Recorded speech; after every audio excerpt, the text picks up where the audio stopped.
નમસ્કાર દર્શક મિત્રો, બ્રેકિંગ ન્યૂઝમાં આપનું હાર્દિક સ્વાગત છે. આપ જોઈ રહ્યા છો ગુજરાત ન્યૂઝ 24.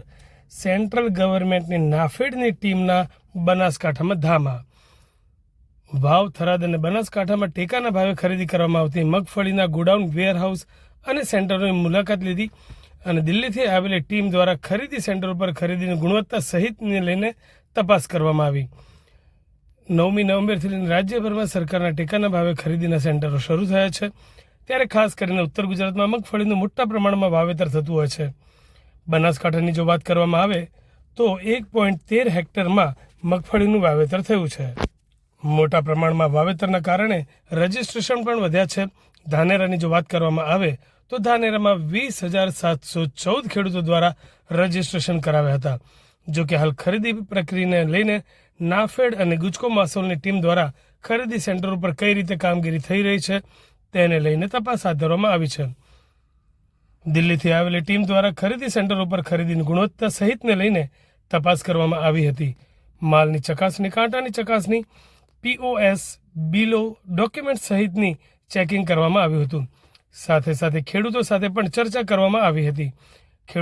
ખેડૂતોના ખાતામાં જણસીના પૈસા ટ્રાન્સફર થાય છે કે નથી તેને લઈને પણ ખેડૂતો સાથે બેઠક કરવામાં આવી હતી. ધાનેરામાં આવેલા તાલુકા સંઘના ગોડાઉનને મોડેલ સેન્ટર પર જાહેર કરવામાં આવ્યું હતું. જો કે ખેડૂતોનો માલ સંઘ કઈ રીતે ખરીદે છે, ખેડૂતોને કોઈ અગવડતા પડે છે કે નહીં તેને લઈને પણ ખેડૂતો સાથે ચર્ચા કરવામાં આવી હતી.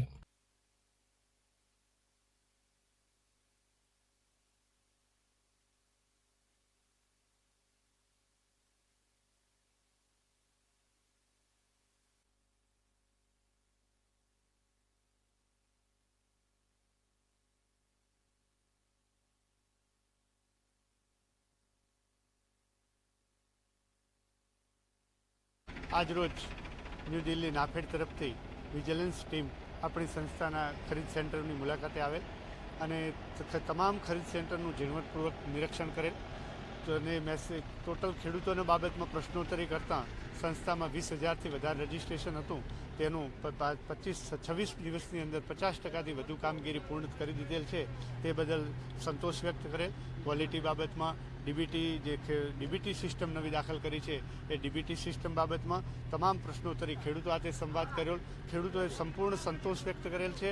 તેમજ સંપૂર્ણ સેન્ટરનું નિદર્શન કર્યા બાદ આપણી સેન્ટરને નાફેડ ગુજકો મારફત એક મોડલ સેન્ટર તરીકે પસંદગી કરેલ છે અને મોડલ સેન્ટર તરીકે જાહેર કરેલ છે. તે બદલ હું એમનો સર્વેનો આભાર માનું છું તથા ખુશી વ્યક્ત કરું છું. અને આ સંસ્થાનું જે મોડલ સેન્ટર પસંદ કર્યું, સંસ્થાનું નામ ઉજળું કર્યું તે બદલ નાફેડ અને ગુજકો માસોલના તમામ અધિકારીઓનો ખૂબ ખૂબ આભાર.